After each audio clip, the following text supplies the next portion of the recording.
Loud and clear.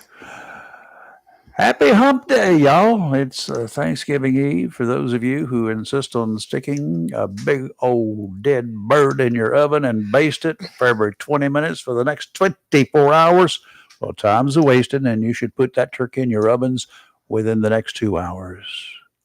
I'm assuming I'm assuming here that you'll have a second turkey on standby just in case. Good morning. I'm Rayford Brown. And I do. And good morning, I'm Lee Barrows. Yeah, don't And take I my. wish you would not refer to it as a dead bird, Okay. a Then processed when you turkey. go to the farm and you get a turkey out there and he's running around, just take it home and pull the feathers out of it, throw a little butter on it, throw it in the oven. Well, you know, we all like to think of a turkey as a frozen piece of meat. We go to a poultry, we go to the store, we get a turkey. And when you start talking about a dead bird in your oven, Well, it how do makes it you? sound like we just scraped it off the road. Well, that could be done.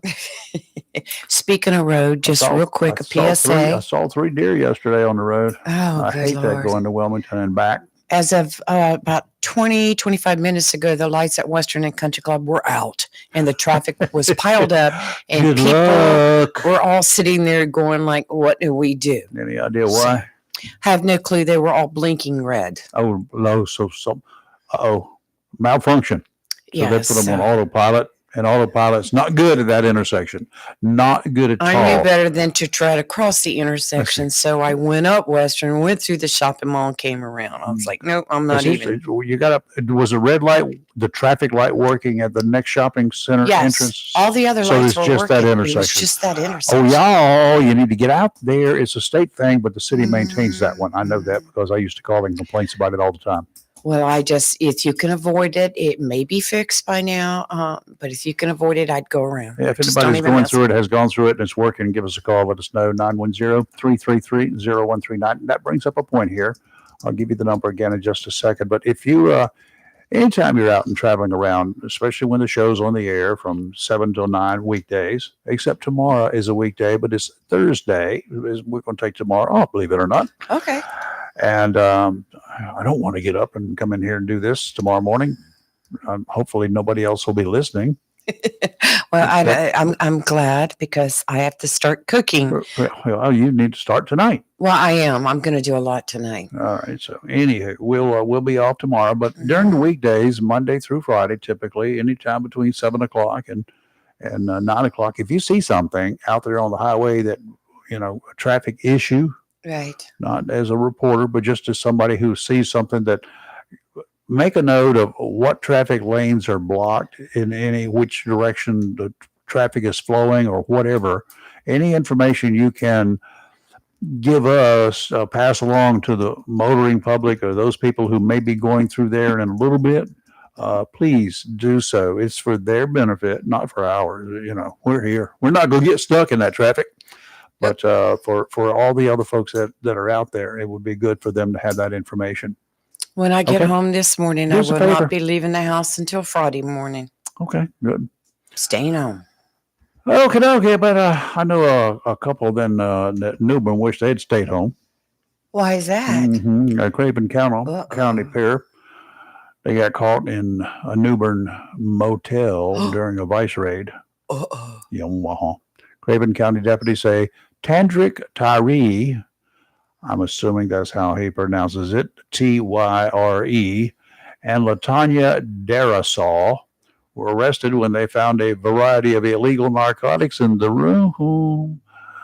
Whoops. The 47-year-old Tyree is charged with 2 felony counts of trafficking fentanyl, 5 felony counts of possession with intent to manufacture, sell, and deliver fentanyl, felony possession with intent to manufacture, sell, and deliver methamphetamine, felony possession of fentanyl, 2 felony counts of possession of cocaine, felony maintaining a dwelling for the sale of controlled substances, 2 felony counts of possession of a gun by a convicted felon, felony possession of a stolen firearm.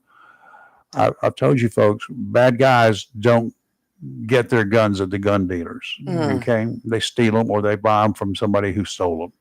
Possession of marijuana, and 4 counts of possession of drug paraphernalia. Goodness. Darasol, who's 44, is charged with felony conspiracy and trafficking fentanyl, felony possession of fentanyl, felony possession of cocaine, felony maintaining a dwelling for selling of controlled substances, and possession of drug paraphernalia. Both are currently residing in the Craven County Detention Center, known to many of us as the Slammer.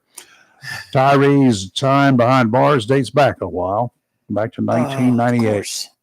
He's been arrested on numerous drug charges, possession, sale, possession with intent to sell, numerous times in at least 3 different counties in eastern North Carolina. His active prison sentence exceeded 10 years. When I got through adding them up, I got to 10 and quit. He was released from parole just a little over a year before his latest dealings with the cops. Unless he comes up with a better than good defense, if convicted, he'll be going right back to prison. So help me out. Taxpayers, you and me, and you and you and you and you, and not you because you don't pay taxes. We have been paying his tab for food, clothing, medical treatment, a place to sleep for at least a quarter of his life. Almost half of his adult life. Why are we supposed to continue doing that? He's going back to prison. If he's convicted, he's going back to prison. I hope so. I don't give a lot of credit to England for much of anything normally. However, I'm not over the Revolutionary War yet, so it was that little thing. Okay. But the English did find what they figured was a God-forsaken rock in the middle of the ocean many years ago, and they relocated the biggest losers to that island to keep English men and women safe. It became a penal colony, known today as Australia. But in the day, it served a purpose. We got rid of got rid of the worst crap and sent it over there. No place for them to go unless they started building boats. And it's a long ways from there to anywhere. Right. Not sure there are any such locations available on Earth anymore. Everything's been settled. But there is a lot of room on a barren rock, a mere 250,000 miles from Earth.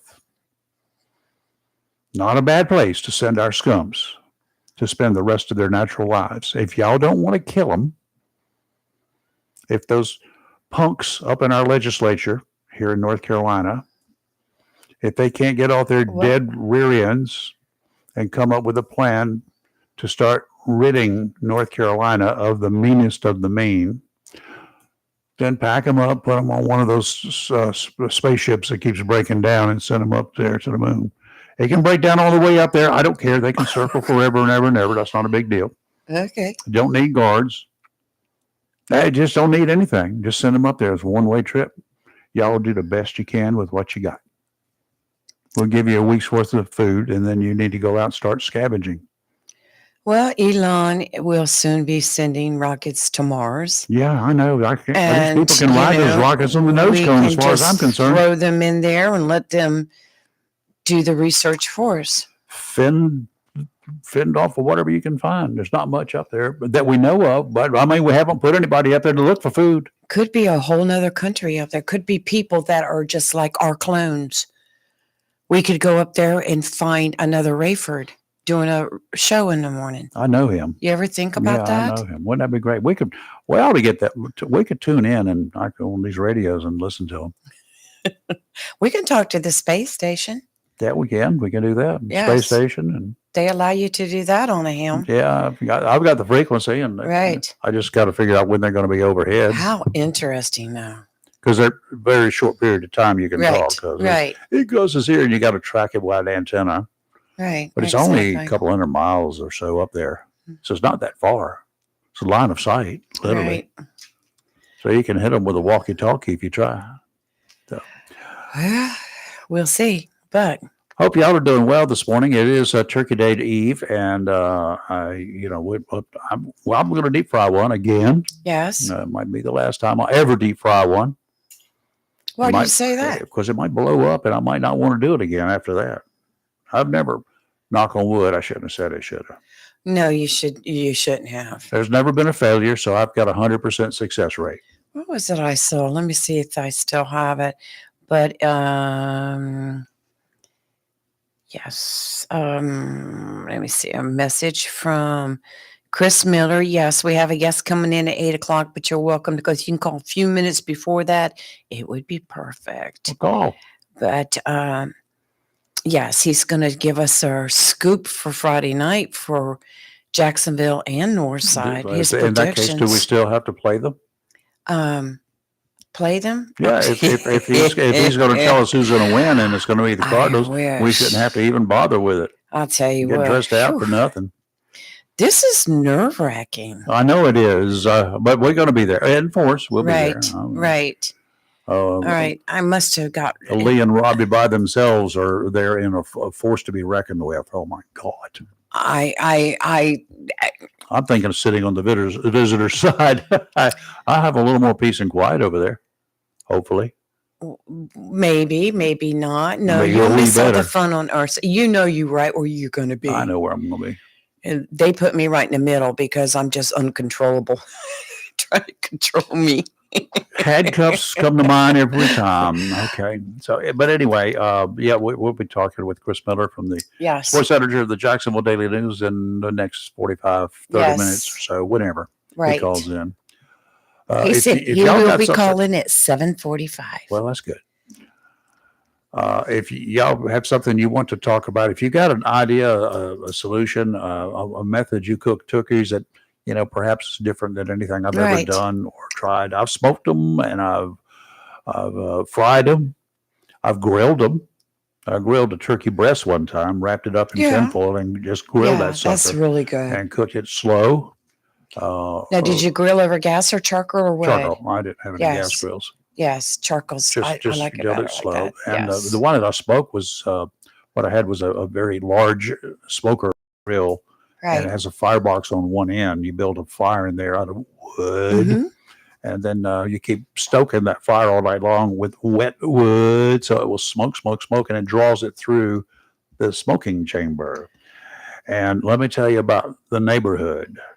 I did that over on Henderson Drive where we lived. And the neighbors were looking because that smell, when that thing started smoking and good, you could smell the smoke to begin with, which is okay, but they smelled that a lot because I built a wood fire. I had a wood fireplace there too, and I built a lot of fires. But this was when it started the smell from the turkey cooking. Right. And that infiltrated the smoke that was coming stack, and it was going up and drifting downwind.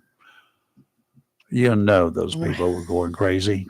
One of our listeners, Mr. Patterson there, it's Robert Patterson, but I think he told me he goes by Keith. Yeah, his name is so Keith. Keith said Rayford is undefeated with frying the turkeys. Undefeated so far. and I hope the Cardinals will remain undefeated doing their turkeys. That's a whole different bird. A different type of bird, huh? Okay. Yes. Well, and I have a our little bird is going to whoop up on those other turkeys. Yeah, let's hope there we so. Go, Cards. Right. All right. Anyway, if y'all got a way that you're whatever, if you got something non-traditional, I sent a team down, reporters down one Thanksgiving day because on TV we work every day. Yes. So I sent them down to a place that I made arrangements for in advance down in Varnumtown, I think it was, in Brunswick County. Oh, I'm scared. Where they do oysters. I mean, they forget about the turkey. I'm scared of what you probably set up. Go ahead. Well, no. I sent the reporters down there, and they were Yankees, fresh off the boat from New York or New Jersey or wherever, wherever my team came from. I did send a local photographer with them so he could find them. Varnumtown is in. Good luck on finding it. I don't think it's on GPS. And we didn't have GPS in those days. Seems like I've heard this. But they went down there and they had the best time. Neither had ever had oysters, neither the reporter nor the photographer. Even though the photographer was a local boy, he had never had any oysters. He had oysters that day because it's hard to refuse people who are just so ingrained into doing something like that. Right. Just try one. And the little girl who tried it, you couldn't feel her then. Oh my goodness. Once she got Yeah, hold of it, it was done. One that's and what done. happened with me. So, and just give it a whirl, y'all. So, but I've fed a lot of new people oysters in the past. I love them. So, Yes. new people in our family over the decades. Right. My uncles used to make sure that if you were going to get married to somebody, they're going to learn to eat oysters or you're not going to marry them. I love them That was steamed just the way it with a was. big old bowl of garlic butter over here, and then another bowl of the tomato type dipping. A little bit of both. Cocktail sauce. Cocktail sauce, yes. First, and then Robbie and I do garlic butter. That's what I do. Exactly what I do. Crunch up the butter, the garlic, and put it in a little pot. And I think my niece gave it to me probably 20 years ago or close to it, 19 years ago. We might have given it to me for a wedding present. I don't know, for me. But anyway, it's a little aluminum thing. It's made perfect for sauces and for butter. Yes. And then I've got this little burner up here. I can take it outside and put it on the table right beside the got plenty of those where we eat. This little gas burner, single burner, and that way I can keep that butter hot. I give you guys who like the oysters, and I'm sure you do this. You probably do the same thing when those hot oysters come out of the pot, the steamer, or off of the roast. I find a shell. I found an oyster that I really like the shell on because it's kind of sets the bottom part, the bottom half of that bivalve. Open it up, eat the oyster. Go ahead and eat the oyster, but then take the shell part. It looks like a little dish, and it holds the heat better than your little paper styrofoam saucers and crap that you bring out there to put your butter in. It'll stay warmer. And I just pour hot There's butter. There's your PSA. Put hot butter in that thing and just dip the oysters in it. They taste better too, y'all. Just letting you know. Wow. Okay. We got a lot to talk about, and if y'all want to hear the easiest way to deep fry a turkey, it's hopefully yours will be thawed before tomorrow. If not, don't.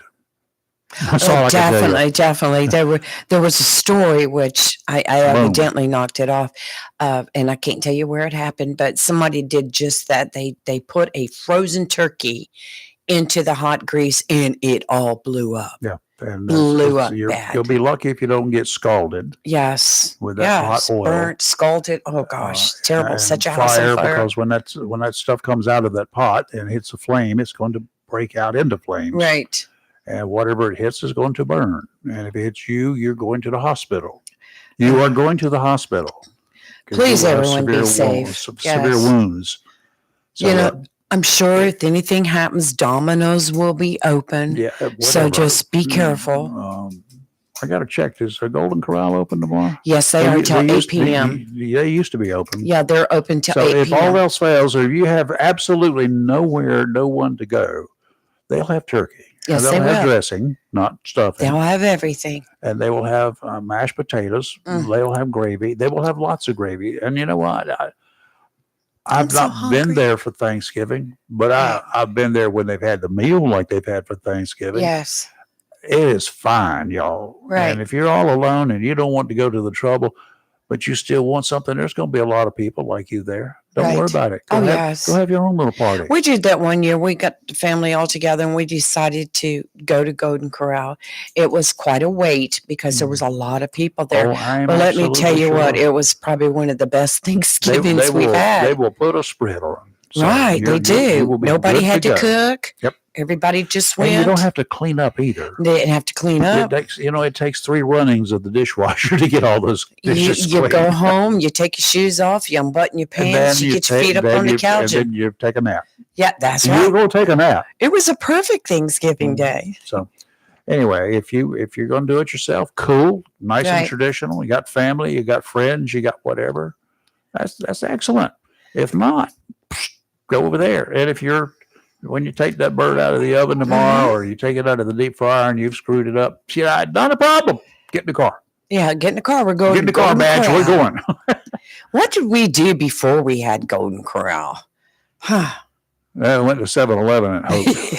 And Y'all got got a turkey sandwich up there on that shelf?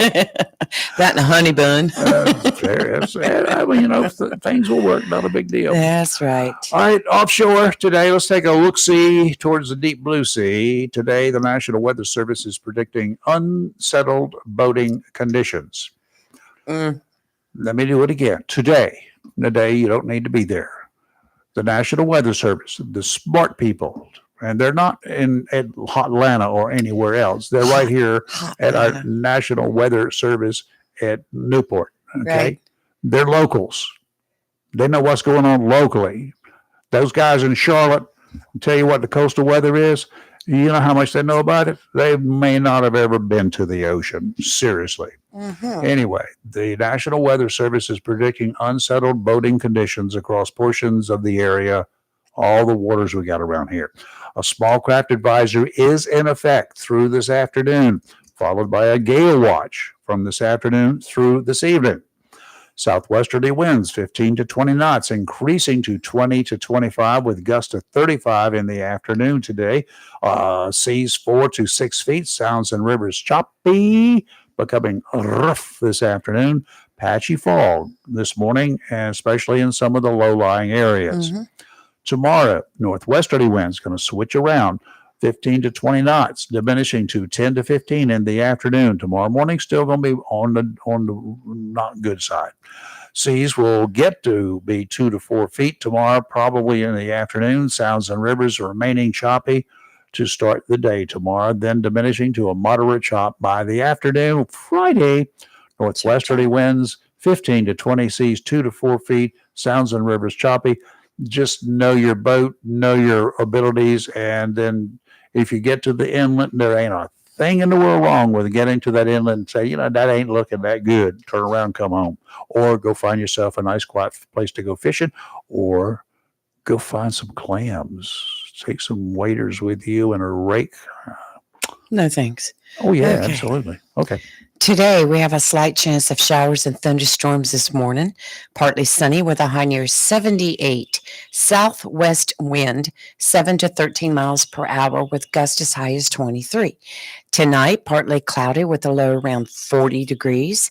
Thanksgiving Day, sunny with a high near 57. Thursday night, dropping down to a low of 30. And Friday, sunny with a high near 48, with the evening temperatures dropping to a low of 25.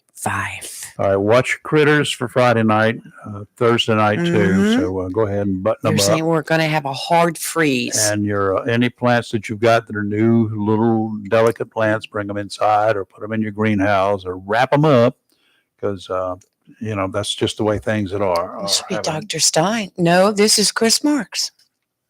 Chris Marks. Chris Marks. Can you speak some Dallas for us, Chris?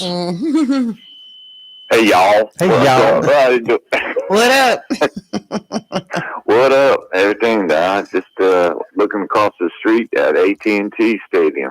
Oh, nice. You got that close to it? I could walk it if I could cross the interstate. Don't do that. Oh, yeah. Okay. I'm not going to do that. We don't need to get a call and say he ain't gonna be making it tonight because he got a broke leg. No, he'll be making it. Okay. And I want all the Cardinal fans listening, and I'll be posting, reminding them the weather is not going to be that bad for the game. No. If you have thermal underwear, if you have gloves, if you have toboggan beanies, Right. Hair, Blankets, seat warmers. Blankets, you're going to be much better off than our Cardinals when we go out and beat Union Pines. So expect a ground game. I can tell you that. The game will be played on the ground. Friday night on the ground. There's our opposition Friday night. Are they ground runners? They average about the same amount of yardage as we do, but theirs is done through the middle. And they're going to have a hard time running against our defensive. Well, through the middle has hurt us a few times for the other team because, we like to run through the middle. We got one or two plays there that we routinely run, and I'm sure that they've got those plays nailed down pat. Now we just need to sneak a few through. We need to do Well, it. We need to do a. I want to see them whenever they kick off for the first time or punt for the first time. I want to see 6 points on the board before the clock starts. Well, Yandez could make that happen. Uh-huh. He's number 8 for us. Jesse, number 11. Yep. I don't have anything in front of me, so I'm doing this by memory. 8, 11. You're right. Jesse can break them. I think it's going to come down to, and I'm not sure about their field goal kicker, but I think we're in good shape if it comes down to a field goal. Okay. But I still think I think the Cardinals by 10, but we need the fans there. That's where he's We at. need that 12th player. We need that 12th player. Yes, we do, and that will be usins. All of us usins in the area. So take your turkey sandwich with you if you want to. Wrap it up. You can take it. I hadn't thought about Stuff it that, in had you? your Watch it. in your shirt. Where did you? Okay. Help, Chris. Help. Too late, Chris. We're beyond that, both of us. I also want to wish everybody a happy Thanksgiving. Hope Same. you eat a lot and everybody is safe. And then please come support our Cardinals. And You're going to fly all the way from Dallas. They better come see it. I am leaving 5 o'clock to be there just In the morning. Drive from Charlotte. In the morning. morning. Right. Yeah. So I'll be seeing everybody at the game, and I mean everybody. Cardinal fans, let's go get the word around to everybody else. Now, Come to the game. here's the other thing. You know what? We produce body heat, right? Everybody produces body heat, unless you're a witch, like some people I've known. But everybody produces body. Stop it, Chris. You're laughing. But everybody produces body heat. Now, the more people that are there, the warmer those stands are going to be, the warmer the field is going to be, the better the Cardinals are going to play. So we need fans there. We need people there. That is an excellent point. And then if you get too hot, you can come up to our press press box where we're at and cool off because it's air conditioned up there. Well, all you got to do is open the door, and all that breeze will come on down and chill out the whole stands. Good point. Good point, Rayford. Okay. So everybody have a happy Thanksgiving. Thank you. Everybody. You too. Y'all be safe. Thanks. See you. Bye. Okay, take care. All right, out there in the parking lot out where Randy lives, our ham radio guys, believe it or not, were up this morning on Wednesday morning. Most of them not having to work, some of them not having to get up and do anything, but they crawled out of bed anyway. It's a dedicated group of people, and they do this for just routine, just to check and give me the weather every morning in their locations. Imagine how dedicated they're going to be in case there's a need for their work. Their specialties, they will be dedicated and they will be on point under any conditions. That's just the way it works, A lot of these guys are Marines, and whatever, we'll be there. Randy in Southwest sitting on the golf cart with 61 degrees, 99% humidity about 30 minutes ago or so, maybe an hour ago. He said the winds were light from the west, about 2 to 5, and it was kind of cloudy out there. He did have some rain, 0.09 inches of rain. Jennifer. Had 0.09 inches of rain there in the southwest area. Joe in the borough, he was on his way to Moorhead, but he said it was 62 degrees in the borough, kind of foggy, and had a little bit of rain. And Lee in the back swamp area, 61 degrees, 99% humidity. Winds were from the south at 6 to 13 miles per hour this morning. And he had 0.02 inches of rain overnight. And Ward out in Cedar Point, 61 degrees, 99% humidity, foggy. Southeasterly winds, they were pretty light, 0.03 inches of rain. Ken and Onslow Bay, 62 degrees, 99% humidity, calm, and a little bit of rain, about the same he says that I got here. Dale over in River Bend, 63 degrees, 97% humidity, winds out of the south-southwest, 4 to 5 miles an hour, 0.07 inches of rain. Our Lady Lee, Lady Blue Lee, Woodlands, 61 degrees, 96% humidity, light wind, and 0.03 inches of rain. Studio here, Country Club. We had 58 degrees at the time. It is still 58 degrees. Had dropped a degree for a little while. 99% humidity remains. And winds out of the southwest, not blowing at all right now, but we've had them light out of the southwest overnight. And in the rain gauge, we take the cake. 0.13 inches of rain. Well, I had nothing prior to midnight, and then after midnight, That's I what we the had, just nothing. 0.03. So We had nothing until midnight started, and then the Right. rain came in. uh, Jennifer, where's my pot? There's my pot. Not that kind of yeah, we pot. should have Dr. Rose here any minute too. So, Yes. Hey, Oh, you need me to call back? yeah, because she's going to be calling any She's second gonna now. call So if any you want to minute. call Okay. back in about 10 minutes or so. yeah, please, Okay, Jennifer. Thank you. that's fine. All right. Yeah, she's All right. Thank you, Jennifer. yes. What I have was got a crazy story for you. I don't got a know if bunch I of should these even things start remain. it or wait. Maybe we should do a sad story. A sad story? Why? Good. I Thank you, Dr. Rose. saved her. Thank you. Happy Turkey Day to you. Happy Turkey Day to you. Oh boy. How are you, Doc? I'm doing well. Sounds like you guys are having fun in the studio. Oh, we're trying to. And we you know, have not trying even to- started yet. Yeah, and I'm trying something special today. I got the oil heating up outside. Going to get it up to 375 degrees today, and I'm going to try to defrost the turkey in the oil. What you think? Don't do it. And children, stay away. Children, stay home, right? Well, I have a question for you, Yeah, Dr. don't Rose. go over there. Mhm. I already have a question for you, Okay. all ready to go. Tomorrow, we're all going All to be right. I eating. love that. Tomorrow, we're all going to be eating like crazy, like we've never eaten before.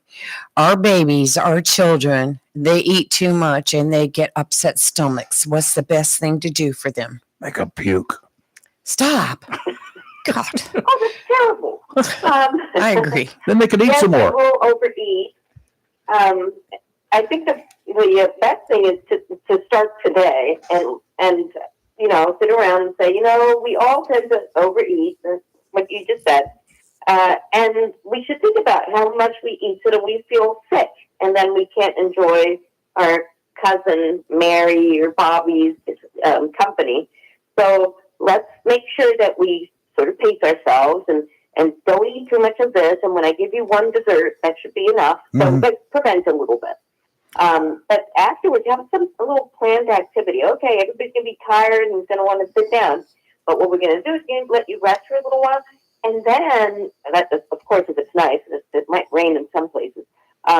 Let's go outside and we'll have a nice walk with all the cousins around the block, and we'll just have some fun and we'll just come back afterwards. You go ride your bike, something to get the circulation going, so that they have time to be able to digest their food.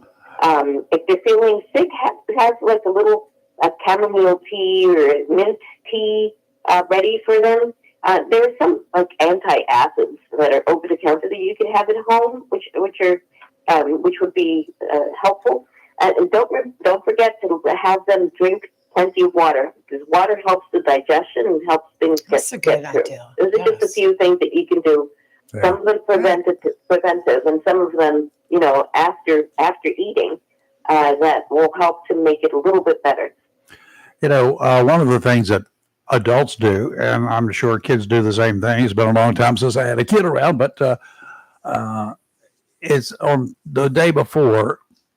They're so busy, adults are, they fail to eat. They may snack here and snack there, and then come Turkey Day, they get all those buzzards done and get everything else ready to eat. And then the first thing they do is they just stuff because they're hungry. I would imagine kids go through something the same sort, because if mama ain't preparing food for herself and for daddy, and the kids are probably going to also be suffering on that Wednesday, Yes, eating a true. little bit of junk. They do, because they do need their calories. They're going to go over and snack on unhealthy foods that might be in the cabinets and in the fridge, so that they're they're filling themselves up with food that's not nutritious. Yeah. And so be aware. And also today, that's a great reminder for parents to have something ready for them, a little sandwich while you're busy cooking. Don't just tell them to grab something because you will have no control over what they grab, and it might be unhealthy and start them on a path where they are feeling kind of sick. So have something as you're getting your food ready. Have something ready for the kids. A few little ham biscuits here and there. That's always goes good. goes very well. I could stand a couple of those right now. But yes. ham biscuits throughout the day, or something along those lines, is not totally unhealthy, but it is filling, and that might help. Sounds good. Yeah. Yes. I mean, if you something from what you might be making, a little ham and make a little ham sandwich or something like that. Remember to add something healthy to it too. So maybe if you can sneak in a veggie or fruit into it and lots of water. Every time they pass by, say, "Hey, let me see you drink that glass of water right now." Oh, very good, nicely done. So that they get that circulation done. There you go. Very good. All right. So, what kind of ailments can you expect after the Thanksgiving Day? That obviously everybody's generally concerned about food poisoning or something like that. I don't know that really happens because most people take care of their birds and do it the right way. I would presume everybody is pretty aware of that these days. So I hope so. Anyway. Yeah, well, I would hope so too. But there's always going to be a case of food poisoning or just getting sick from some of the food that was not well prepared, especially today. A lot of people get their foods from other sources, maybe the supermarket, and, Sure. And it's all cooked.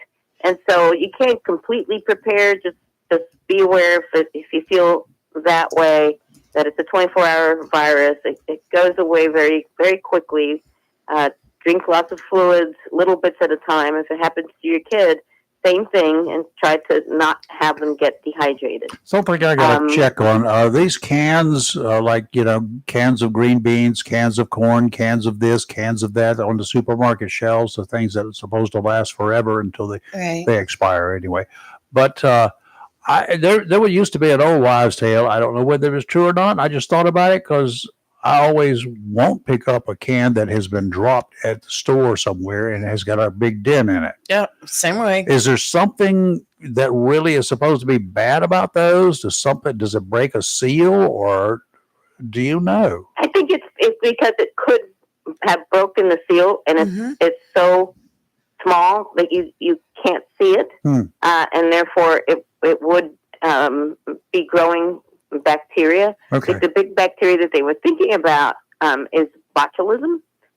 Sure. But, I do the same thing. And, does it make a difference? I'm not sure. I'm not sure. Actually open, but I just don't give it a chance.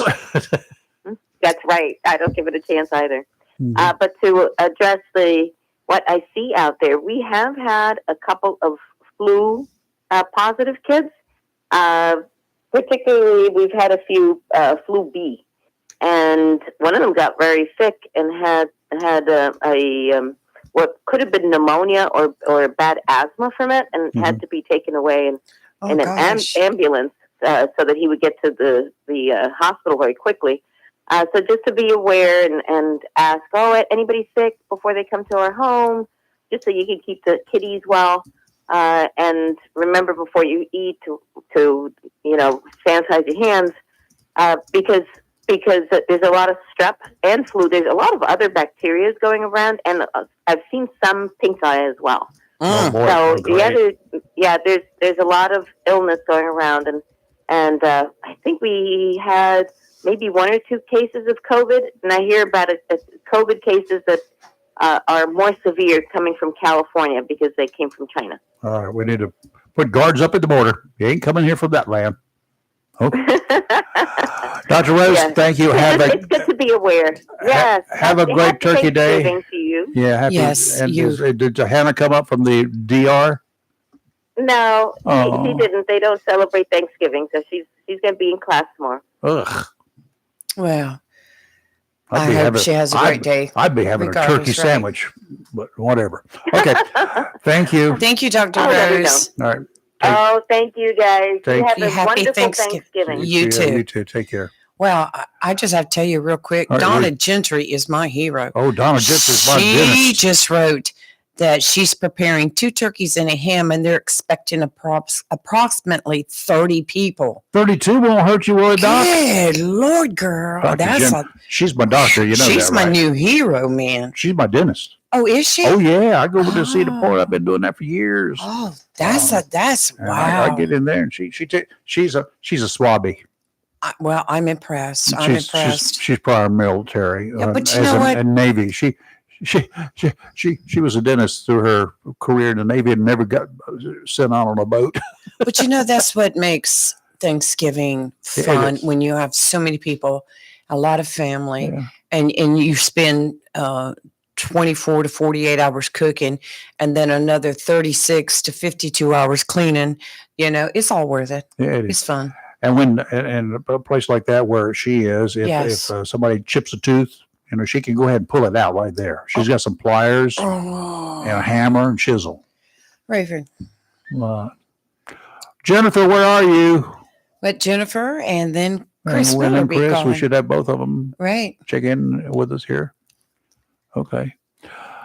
Sad story about a disgusting human being Well, there's plenty of them out there. driving a stolen car. The driver of the stolen car crashed into oncoming traffic in Colorado. Mm. Investigators are still trying to put the events together. Preliminary reports show the 31-year-old driver of the stolen car ran off the road, pulled back onto the road, lost control of his vehicle that was stolen, and struck another car head on. I think I saw that picture. That driver this was morning. thrown from the vehicle and was dead at the scene. Oh. The other car was occupied by the driver, a 35-year-old man, and 5 children.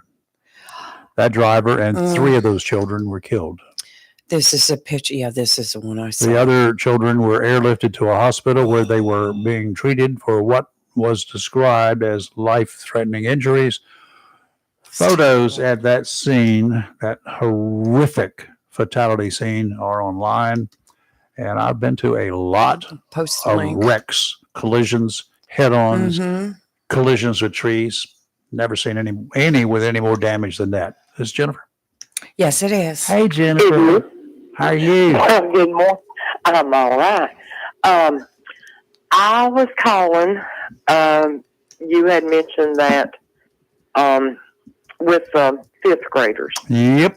and so I didn't do a whole lot of research, but I did do some, and actually read because I had not heard about it. Okay. So Let me set this. I Let me set and this. I read it. I'm gonna set the stage again for the folks out who weren't listening yesterday. Parents from Colorado School District, 4 sets of parents are suing the school district, and their kids 2 years ago, I think it was, anyway, Mhm. during the summer after school was out, went on a school trip Oh, yeah. to Philadelphia and DC. Right. On the school trip, the girls were supposed to be on one floor, the boys on a different floor. And the situation is that this Jefferson County School District out of Colorado, they had 4 girls per room. All right, 2 double beds. These are 5th graders, 11 years of age about. In this one room, the 4 girls were getting ready for bed. Turns out that 3 of the girls were from the same school. The other one was from a different school in the same district, so they didn't know her. But as she was getting undressed, the girl said, "You ain't no girl." And she wasn't. She claims to be. She identifies as one, but she's a guy. But the school system says that's okay. They can sleep together. Yeah. They can do things together because it's our policy. We only let them identify as whatever their gender is, whatever they identify it as. Now, of course, the school system's being sued. How would you react? Because Well, first of all, I want to address elephant in the room and ask, in what universe is the parents, the school system, anybody thinking it's all right for a fifth grader to all of a sudden just, oh, well, I don't want to be Jennifer anymore, so I'm going to be James, or whatever. It's fifth graders. So first of all, that has got to be addressed. They've let this crap run amok too much. Now, if you grow up and you have these tendencies and you are an adult and you want to do something about that, then Skippy, you go on and enjoy your life. Okay, you bring up a great point. Let me give you a little bit of a brown analogy here. Right, you ready? Are you just brought up a great point? At what age do we finally let people be able to go vote? How old do they have to be, at least, to be able to vote? How you say 18? How old do they have to be able to buy liquor? 21. How old do they have to be able to go buy a gun, a handgun? That's 21. Just to I would get assume 21. Just 21. So what in the name of heaven would a parent agree with a kid at age 11 deciding, I ain't no boy no more, I'm a girl? Right. We won't let them go buy liquor, but they can decide what they can't drive. Ginger's going to be. They can't work a public on the books job. Nope. Nothing at You bring up a great point. Years old. So parents, it's your fault, all of you. So that's first of what needs to be addressed in this. Now, second, the school that the transgender kid is from is in the same school district. Correct? But just a different school. Okay. So to me, because at first I thought, well, now this is stupid. It's a bunch of fifth graders in a school. Surely to God, little Sally knows that Susie is really somebody else. But then I was like, no, it's a different school. So they would not know that was going on. But, I mean, the school to me is completely and totally, if they want that kid to go, then spring for that kid to have their own room. There you go.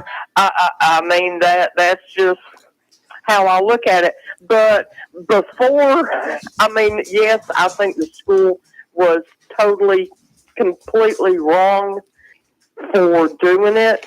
But I also think that child has some sick and twisted parents and I'll put it right straight back on the parents, for the parents to say, well, yeah,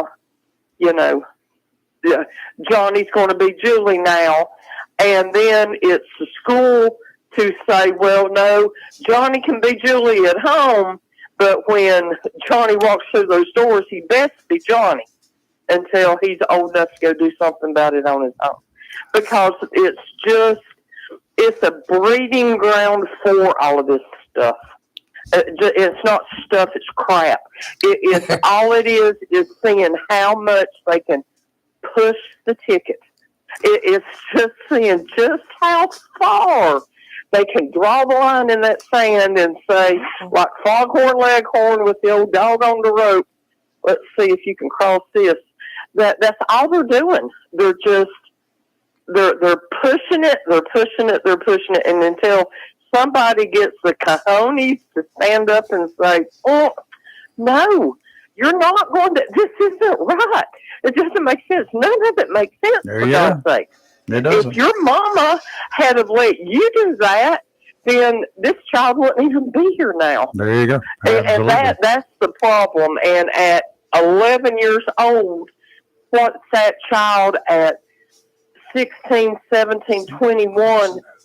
Is that, and you can go and research it. There is more There's something that are deciding, oh, I wish somebody would have told me, this was a fad, this was a phase I was going through. I was just a little tomboy. I wasn't really needing to go have my breast cut off and everything else, and now it's too late. there. Okay. So, but that's how I feel about it. All right, Jennifer, thank you. I do appreciate it. Have a good one. Thanks, Yeah, me too. Jennifer. Happy Thanksgiving. Bye-bye. Bye. Yeah, I figured I could get some Tennessee explanation there in a hurry. We should Well, have Chris calling in. Yeah, we have Chris Miller now on the Which- line. We're going to talk sports for a few minutes. Yeah, because Go Chris Cards! has got to run in a hurry. He's got another gig here in a couple of minutes. Yes, he Chris does. Miller, Jacksonville Daily News sports editor. I'm sorry, in the newspaper world. How are you? Doing good. Happy early Thanksgiving, my friend. Thank you very You much. too. Go whack me a turkey and bring him over. And Rayford, Lee and I were talking. We're going to start calling you Les Nessman. How about that? You're going to call me who to what? What was that? We're going to start calling you Les Nessman. Oh, Remember, Les. he's the from the famous turkey drop WKRP. scene. Oh, I know who he is. Yeah. I know who he is. Yeah, I've been waiting for that Les to come Nessman back was up. just covering it. He was watching those. It was a surprise event, and Les Nessman was just watching the airplane coming When over. turkeys fly. And no, he didn't say that. No, but I'm saying that when Yeah. turkeys. Yeah, that was. I've been And waiting then- for and that then- to come up. and then, of course, this is on WKRP in Cincinnati. You guys who have never seen it, you need to look for it. It's great. It was a funny show, and honestly, in working broadcasts, radio and TV, I have known every one of those characters at one time or another. It was on that show, Right. except maybe Jennifer. Mm. I did know her too. There's one question that we have to ask. What? Can turkeys fly? Wild ones can. Those that are domesticated can not. They get tenderized when they hit the ground. That's just a great way to finish. When the boss walks in, he goes, and they're covered in feathers. As God is my witness, I thought turkeys could fly. Yeah, that was the last line. The general manager, station manager. That was hilarious because KRP's, their producers, they knew what they were doing. They always ended on a big note before the last commercial break. They would take the last commercial break and they'd come back with a stinger, a little stinger. It was really cool at the very end of the show.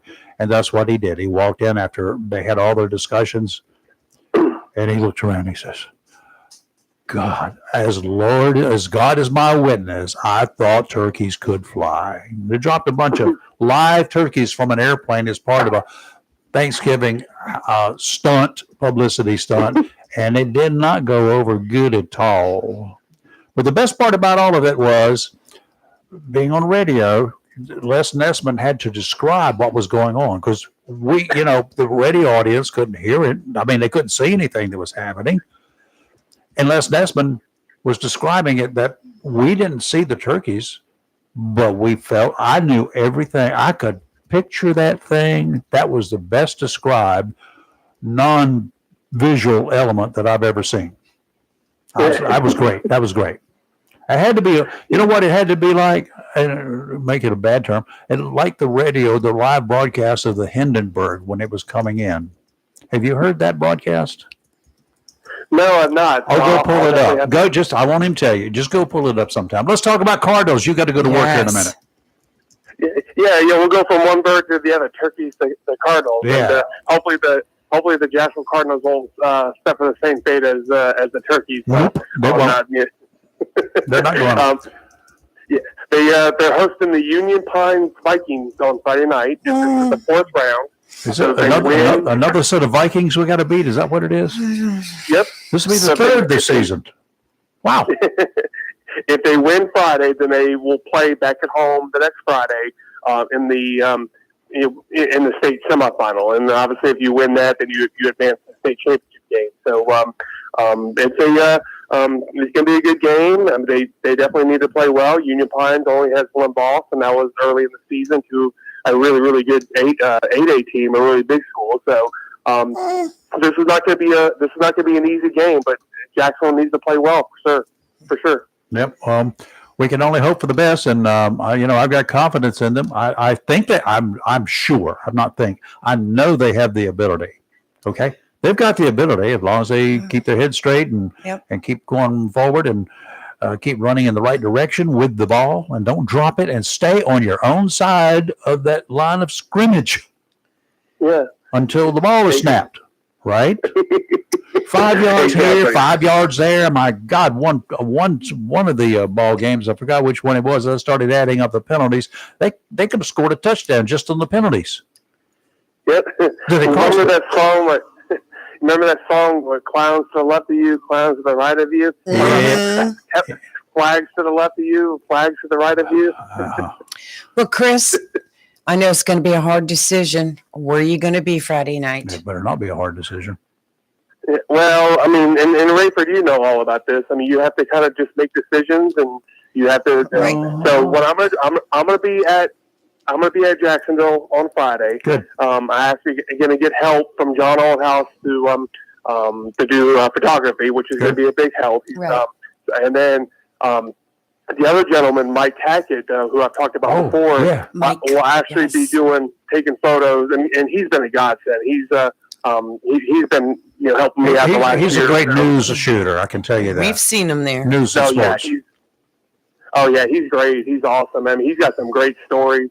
He used to do movies and TV shows in the Wilmington area. So, I mean, he could tell you some of the funny and interesting stories, interactions he's had with actors and things like that. So, me too.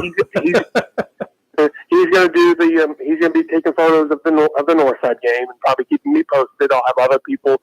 Right. So, and I probably should have done this last Friday. But once the Jacksonville game gets done, win or lose, I anticipate the Northside game still going on because they throw the ball a lot more. So those games kind of tend to take a little bit longer. So they miss every time they miss, the clock stops running. Yeah, exactly. So I'll do my thing at Jacksonville, and then even if the Northside game gets done, I can at least go over there and talk, interview the coaches and some players, and if they win. Well, we appreciate you. We appreciate you being with us Friday night.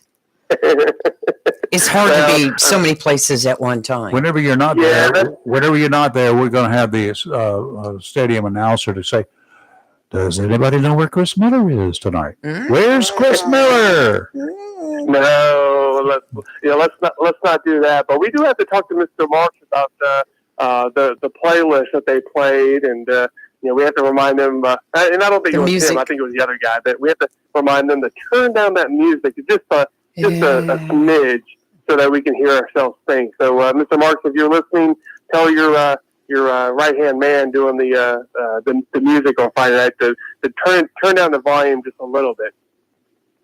Okay, I will do that. Well, when it started off, we kept sending messages up there, turn it down. And Chris did. But like you said, there's another gentleman that was running the music, and it was a little loud, but, I'm taking my pepper. Until the first play of the game, and then it was over with. In the spray can. Yes. Oh, uh-oh. Well, what's your predictions for Jacksonville, and then what are your predictions for Northside? Well, I do think that I do have Jacksonville winning, something like 31-27. Like I said, I think it's going to be a good back and forth game. If they win, I think it will take a late touchdown to win. Like I said, Union Pines is a really good team, so it's not going to be a cakewalk. I think Northside's going to find a way to win. But they, just remember they don't play each other because Northside's 5A and Jacksonville's 6A. So, but if Northside and Croatan play each other, and they're both in the same conference, and Croatan plays at Wilson Hunt High School on Friday in their fourth round game, then Croatan and Northside will play each other next week in their state semifinals. So that will be a very interesting game. So, we wish everybody the best of luck, and unfortunately, I mean, I really wish, and I was trying to pull some strings. We all know certain connections, but I was really hoping that maybe we can move one of the games, Jacksonville and Northside, to maybe 5 o'clock on Friday, and then maybe move the other game to maybe 7:30 or 8. I mean, that would have been a wonderful thing if we could do that. There's no school. Right. I mean, let's be honest, not many people are going to be working. I mean, that would have been awesome, but I don't think either school is willing to budge that much. Well, speaking of such, I know that there was a lot of basketball last night, wasn't there? I saw you tweeting out scores last night. Yeah, basketball season started. Even, in fact, the Northside boys team won their game last night. So, and they're missing a few players because of they're still playing football. So, but I mean, you have to get the season started. I mean, it's not fair for those kids. I mean, you can wait a little bit, but at some point you gotta get the season tipped off. So, basketball started. Some your favorite sport, Lee, wrestling has started. So, she just wants to participate. No, my wrestling is like WWE. And Lee loves her some Roman Reigns. Yeah, I do. You want to wrestle him? I'll wrestle him. All right, Chris, that's enough. Hey, but Throw me down. She's gone wild now. She's gone absolutely crazy. What we refer to as 1073, ready to be committed. Well, Chris, dress warm tomorrow night. Tomorrow night. Yeah, Ideally, I wish. I mean, yesterday was such a nice day. We were in the 70s for most of the day. Mm-hmm. That'd be awesome if tomorrow would be insane. But yeah, get your long drawers out. And Chris, you'll be doing your Down East prep report today. What time does that come on? Noon? We were actually going to start a little bit earlier, about 11:45. Okay. So it's just Steve Goodson and I. People remember who Steve Goodson was. One of the big wigs at Jones Onslow, and still a big wig. Right. Yeah, he's the guy that we used to always bug whenever we had a hurricane to see. Okay, where's the where the outages at, and how long will it take, and everything. So he does a great job putting together Man Cave Media, and one of the things, one of the segments is the prep report that I help with, and we try to get local coaches, local players, and they come take part. Sometimes it's difficult because it's the middle of school, but there's no school today, and we'll have a couple of the Croatan guys on there. And good. But we've invited all coaches from all the area, and some jump at the chance, and some kind of don't want to play ball, and that's okay. And that's that's not your thing, but we look forward to today's show. I want to get Miss Annie in here next week if we can, and and then also the week after, a couple of weeks down the road, the volleyball coach. So I got some ideas. So we're going to expand our stuff here. Yes. And anyway, maybe we'll just do a few cool things. Well, I'll share your show when it comes on this morning, so everyone can get a little taste of what to expect this weekend. And Croatan players, that's pretty cool. Yeah. Pretty cool. Yeah, well, and again, you guys know this as anybody. I think when you have guests on like that, you let them talk. You ask them questions, obviously, but I mean, they're the guests, and they're taking time, and you let them kind of tell their story and offer their perspectives, and a lot of these people, coaches, players have some pretty unique stories, and again, I've said this before, I'll say it again. People love reading or listening about people, and kind of getting the human interest side of things, not just he's a good football player or he's a good football coach, but people want to hear about adversity. What kind of adversity have you gone through? What kind of neat hobbies you have? What kind of quirks you have? And what do you do? What how's your life led to this being you being in this big ball game? So people love reading about people, and that's I think that's one thing that we try to do. Southport, North Carolina. I think. All right. Well, Chris, thank you, sir. We will see you on Friday for sure. Yes, we will see you Friday. You have a great Thanksgiving. I will see you on Friday, and if Mr. Marks is listening, hope he has fun at the Cowboys game, and then we'll see him on Friday. You got it. You take care. All right. Thanks, Chris. Bye. Wow. This is from Southport. Southport, Good North morning. Carolina. Hello. Well, yeah, that's what we figured. Telemarketer. Yeah. A Anyway. liar. Wow. A scam artist. There We we had a go. busy morning on the phones this morning. That's good. And we have a guest in the studio We now. certainly do. Tommy Yop. Tommy, that name sounds really familiar. Well, he's from Sneeze Ferry. Well, I evidently. know a bunch of the There's a Yops lot down of there. Yops There was there. the Yop Church down there for the longest time that I've actually gone to when I was a little kid many years ago. My great granddaddy used to preach in there. And all of those traveling primitive Baptist preachers, they used to make the rounds, and he did that before I was born. But there's a lot of activity down in that neck of the woods. The Yop store. Oh God, the Yop store. Then there was this. Down there on the river, right at the bridge, there was a Yop store, and a guy rented boats there. One of the Yops. That was before your time. Mm-hmm. Are you He from? rented little skiffs out there for people to go fishing in, Okay. and then he hired me and my cousin Okay. because under the bridge, not the one that's there now, but the one that was there before, Mm-hmm. there were cables, construction cables that were left there, and a big power line cable that was under there. That was off the bottom about that far. And those boats that he rented, those young people that would take those boats out there and they'd drift through that 30-foot deep hole that dropped their anchor. And their anchor stayed there. They couldn't get it up. He lost a lot of anchors. We got All right. 40 some anchors on one dive there one time for him. We recovered that many anchors. All right. He was glad to have you here. I have a big question. We've been debating this. Okay. Is that H2O or Mhm. H20 Ministries? H2O. We Hope were to- right. Hope to offer help to overcome. Okay. I thought it was water something. Yeah. We just- You're in Sneeze Ferry, it should be water. Yeah. You just need to add a little sodium to it and put it in salt that's water. why automatically we went to the H2O because that looked like an O instead of a zero. Yes. So, Yes. right. But you are, I guess, the founder Mhm. of H2O Ministries. Yes. You're the, I would guess to say, it's a nonprofit. It is a nonprofit. So you're like the CEO Mhm. of it. So tell us about H2O Ministries. So, well, first of all, thank y'all for having me. Oh, And it's a I do pleasure. have someone to say that said to tell you hello. And Is that he in was, prison? no, he's not. Oh, No, he's not. Yet? Craig Thomas. Oh, Craig. Craig. Yes. Oh, God. Saw him on Monday. We were down on Really? Light 90, Nice. 90.5 FM. Yeah. And he said to tell you hello. I got to reach out to him. I probably still got his cell number. Of course, he's changed it. But Craig, I knew him in Wilmington. And oh, my Lord, what a great guy he was. Yeah, he thought highly of you. He really, He's a real fine guy. In fact, I as a television news director, I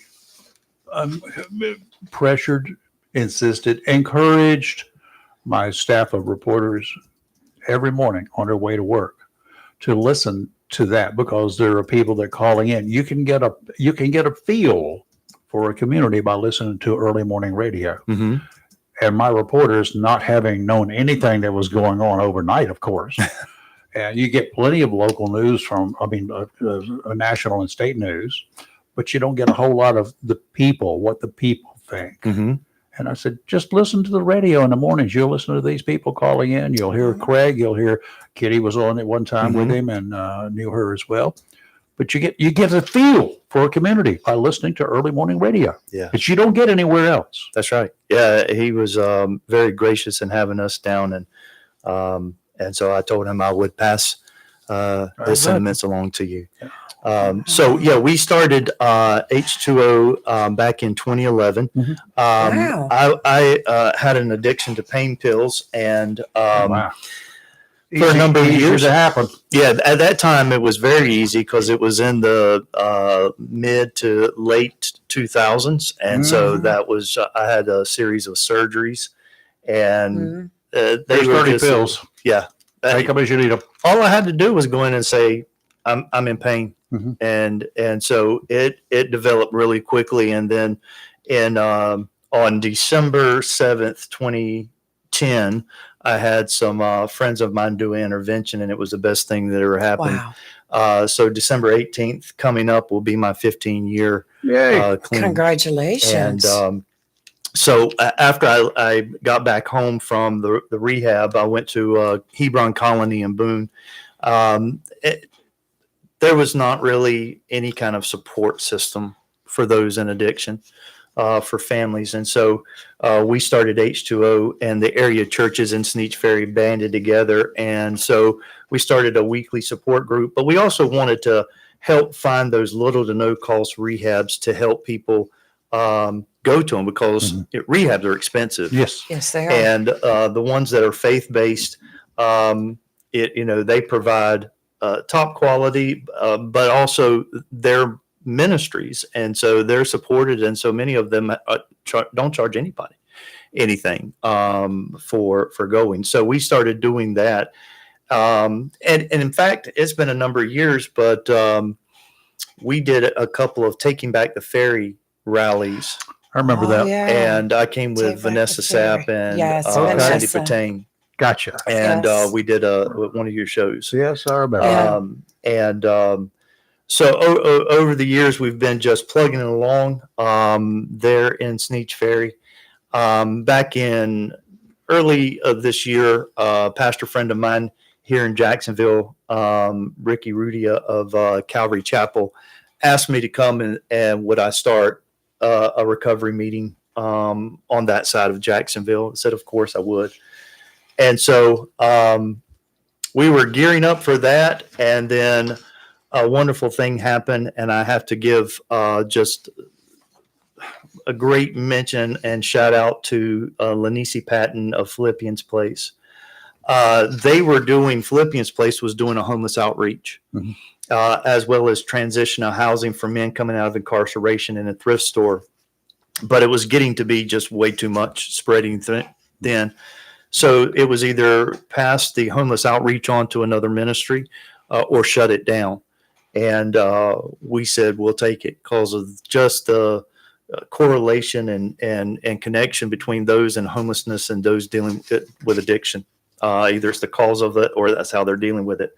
So in May, we started working, and we finalized the complete transfer. So we took over Philippians Place Homeless Outreach. And we've been doing that since May. And so we have an office there at Calvary Chapel, 1038 Henderson Drive. We're right in between the China One as a number one China buffet and Dollar General. Oh, so plenty of okay. foot traffic. And so we're there Monday through Friday. And so we combined these two, and really it's been amazing to work with those that are facing homelessness, those that are facing addiction. It has kept us very busy. So we have two locations of our addiction recovery, one in Sneech Ferry, our original one that meets on Thursdays at 6:30. And we have our one here in Jacksonville at 7:00 on Thursdays. And then we do Monday through Friday, the homeless outreach. Well, I have a question for someone that's addicted and like say to alcohol, and they need to go through the program to get them through the first stages of coming off the alcohol. Do you provide a place for them to go? Yes, we find them detoxes, and we will either work with partner agencies to get them there, or we'll take them there ourselves. Do you have anything that's in the Onslow County area, or they're having to go out of town for that? Well, it used to be Dick's, but now Right. it's Easter Seals Port Health has taken over and opened up a detox where Dick's was behind the hospital. Behind the hospital, yeah. So That's short stay though, right? yes, that's Okay. mainly Right. just a detox, get you through. And then there's also, the harbor in Wilmington is about to open back up with a new facility, and they were a detox. Very good. And so we're excited about them because they've got a brand new facility that they're getting ready to open up, and that's going to give us another place to I get used to hear people good things detox. about the harbor. Yes, they It used to be were really great. Really good. Hated what kind of happened to them and kind of shut down, but I'm glad that they were able to get a new location and get that. Good. Let's talk about addictions just a little bit. A lot of they're different people who become addicted. Mhm. Okay.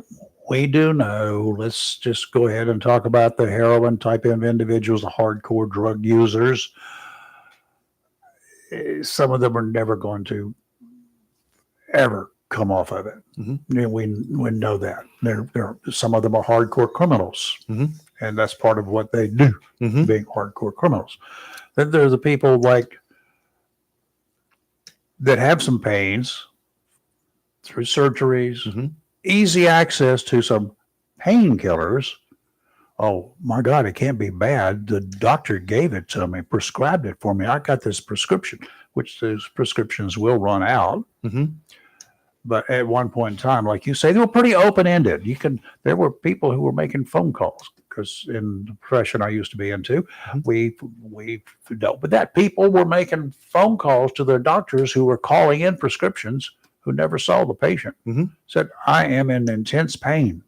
Now, that had been a patient of the doctor before, but I'm in intense pain. Okay, let me call you something in. It's a Sunday afternoon. I really don't want to go in and do an emergency evaluation of you. So I know what's wrong with you. Let me call it in. Mhm. Go pick it up. Yeah, it's very accessible. That was very normal. Mm-hmm. I'm glad that they have made some drastic changes in the reporting of it, the accountability with the doctors, Mhm. pushing things off to pain management. That can be a little bit frustrating, but there's more of a care for the individual, making sure that they're not abusing. That's a specialty. That is a specialty. But when you shut down one thing, There you go. people are going to find something else very accessible. And there, with the rise of heroin and now fentanyl, it's mind-boggling, really, to think about the individuals that know what they're getting and that's exactly what they want. They're chasing the fentanyl now. And How do you deal with that? I mean, cops have a real tough time dealing with it because it's just so prevalent and so blasted cheap. mhm. It's cheap. Very cheap. And it's so potent that, a lot of the safety net that people think they have with the Narcan, because Narcan, I'm tell you what. Is that a good thing or It a is bad thing? Actually, we've seen I was talking to one of the community paramedics this past week, and they said that the reported overdoses are down. Mhm. And they kind of attribute that to the accessibility of Narcan. Okay. But which, by the same token, yeah, according to the reports that we're getting from both paramedics and from other individuals, I still have people inside, and they're telling me that they're Narcanning the same people time and again yes. and again. And now they're buying Narcan themselves to have it at home. So when they have a party, in case they can OD and somebody's going to bring me back. Yeah. Well, they don't have the same fear of death. They don't. They didn't in the first place, and now they don't think about the aspect that I may have it, but I have to be conscious to administer it.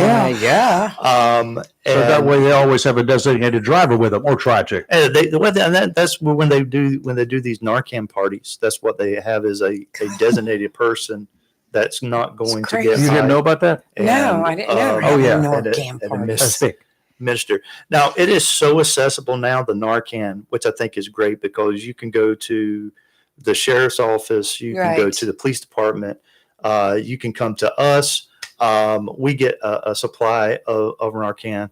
We'll help people train because it's really easy to use now.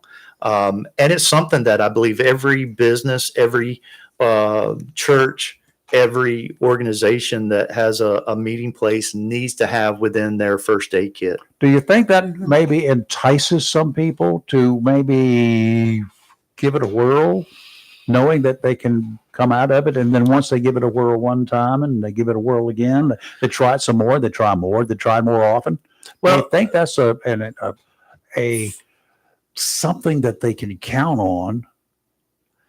Within the warped mind of what an addict thinks, yes, I think so. Mm-hmm. Because I was a peer support with community paramedics for some time when they started the community paramedic program.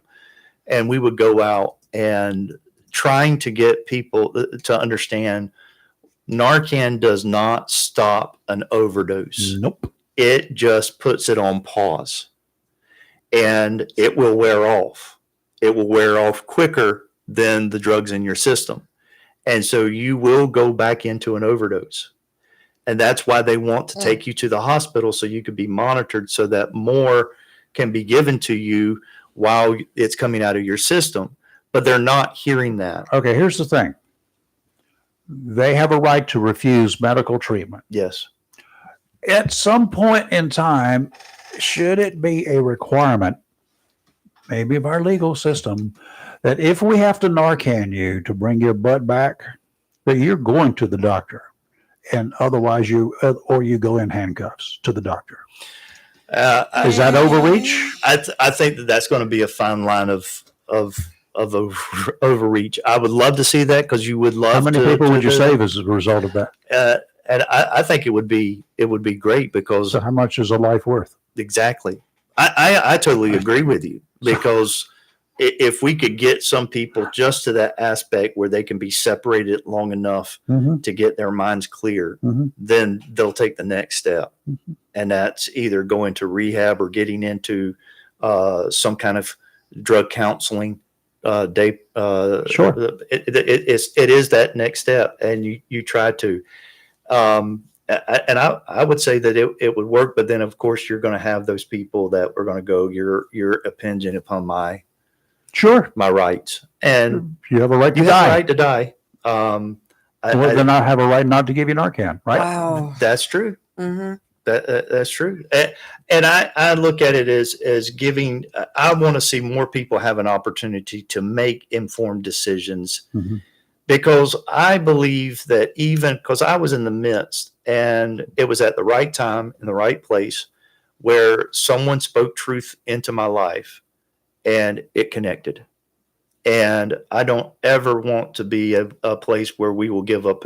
Family may give up on people, Oh, their yeah. loved ones, but that's where we will step in to say, you know what, we're going to keep trying. So we need one of you on every EMS unit responding to every OD call, right? Gosh. It is. I mean, that's needed, yes. seriously. If that is that a possibility? Well, they had a peer support, and then that's what peer support, North Carolina's certified peer Mhm. support specialists do. And they need more. They are down to just one peer support for the community paramedics. Oh, goody. And there's, well, I'm just going to say, because I don't have any, it's not going to come back on me, but it's politics again. Oh, yeah. And so it's coming down with Remember that word dollars that I don't like. and It's just liability. politics. And that's the thing that I come into, not just with the addict, but those in homelessness. Politics are playing with people's lives at this point. I'm an independent. I'm a conservative. There's two of us. Conservative. I understand what some of the things that they're trying to do, but our ivory tower politicians aren't seeing what their decisions are doing real time on the streets.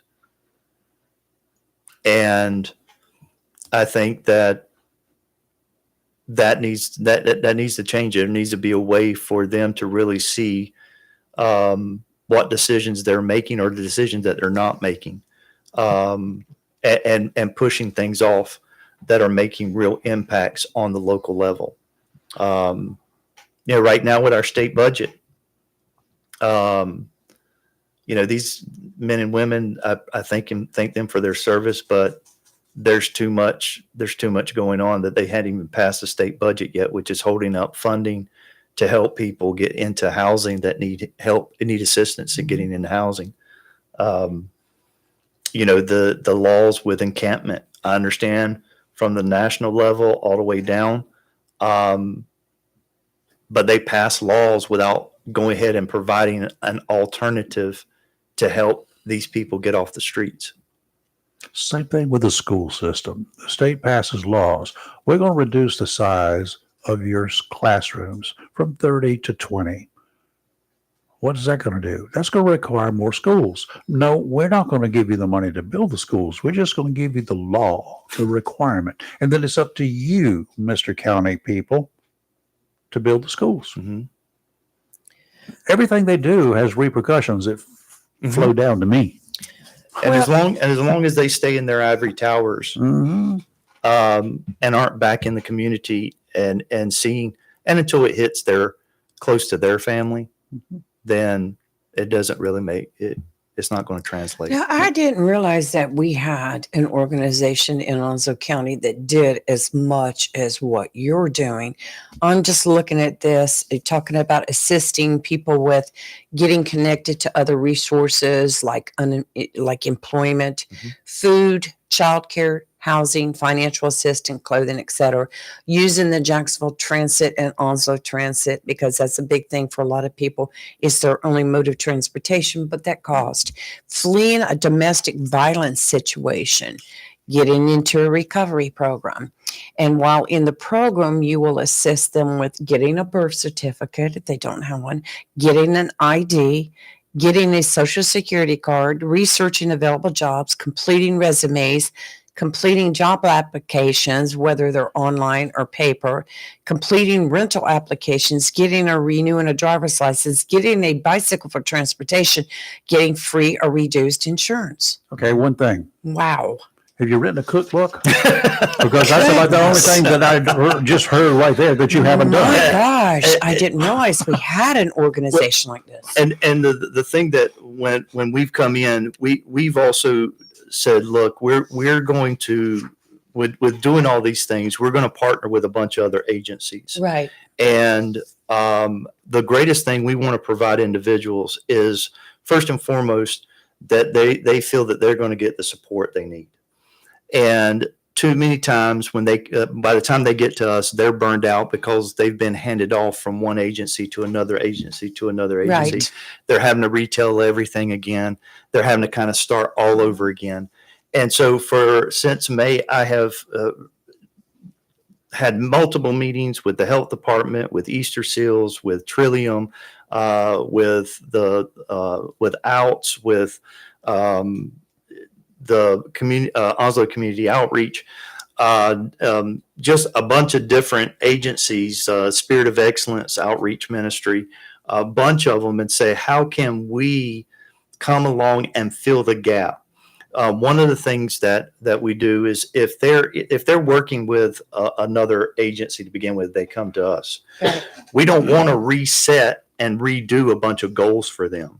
So we have partnered and say, we're going to share information, and how can we be a backup for what y'all are doing to make sure that these individuals are doing what they need to be doing. We don't want them to fall through the crack. We don't call them clients.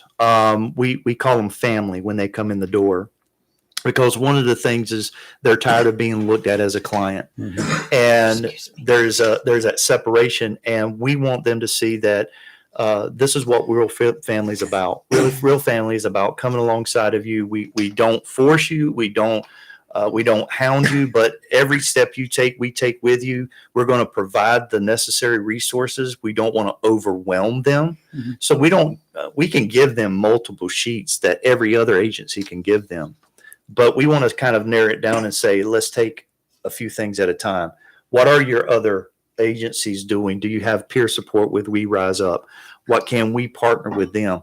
And we're seeing I'm having so much great positive feedback from all the agencies going, this is what we've needed, is how do we make sure a continuation of care is happening if they're working with multiple agencies, so they're not replicating all these services and really nothing's really getting done, that we can streamline everything. Well, I like the fact that, excuse me, besides the programs, you also offer a lot of classes. You seem like a one-stop place where, we're going to help you get clean. We're going to counsel you. We're going to help you get a job. And Service after the sale. Right. I mean, look at the classes that they offered, Ray, for budgeting, meal planning, interviewing, goal setting, completing job applications, identity, address the mess, guardrails, starting over, grit, don't quit. And it goes on and on and on, like back to start, experiencing God. And I like this one, when to walk away. Mm-hmm. Okay, now let me ask you this. I hear, and I've heard for years and years and years, and in particular being in the other profession that I used to be in when I arrested people. And I hear it today from a lot of folks, and we see it on every street corner there with all these bright lights that I can't even see at nighttime when I drive by them. Vape, THC, well, THC-less, but it isn't THC-less. And we got, just eat a gummy. You're in pain, eat a gummy. You got stress, eat a gummy. Eat a gummy. Smoke some pot. It's okay. It's a victimless thing. It's a victimless product. It's no big deal. Just smoke a little joint. You'll be fine. You'll be fine. Many states are making it legal. We're not making it illegal. The feds have not made it legal. Right. Let me give you a story. I just had written it down, not because you were coming in here. It's a victimless product, supposedly pot, marijuana. It seems the studies in at least 2 states, they got 2 states studies.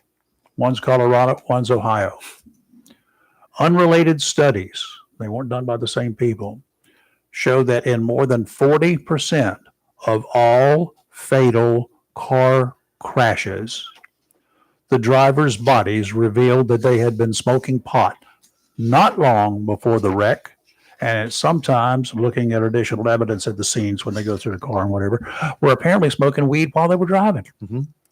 I don't make this up.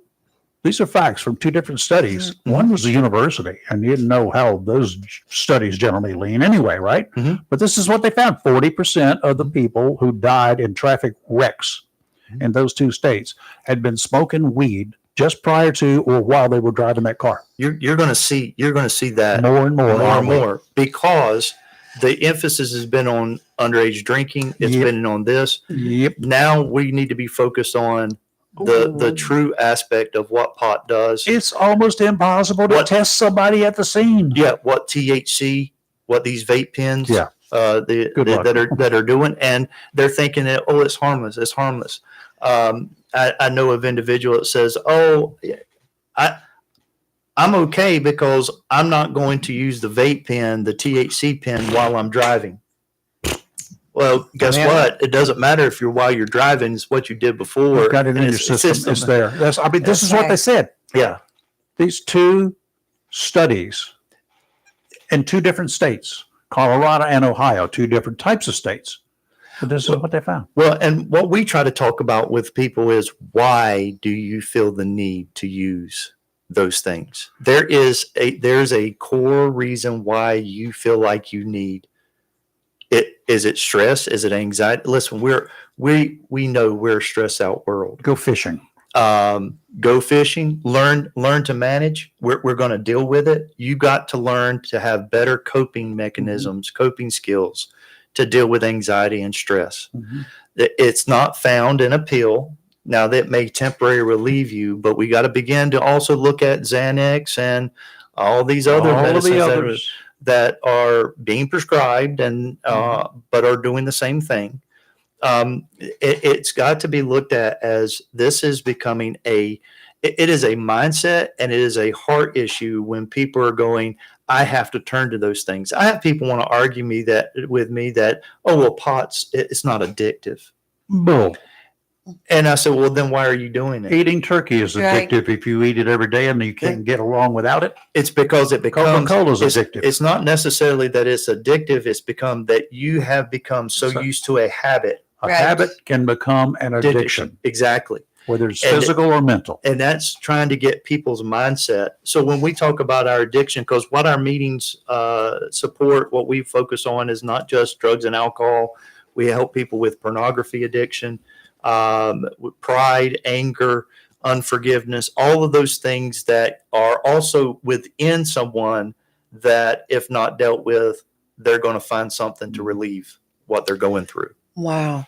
Well, Pastor, I know with any business and then with any nonprofit, you have operating costs. And I know right now you are trying to fundraise and be and get to a certain point by the end of December. But you also take donations in the way of physical stuff along with the money. So what do are you you need? looking for, and what do you need, and how do we get it to you? Okay, so we do hygiene bags for those who are coming in who are homeless.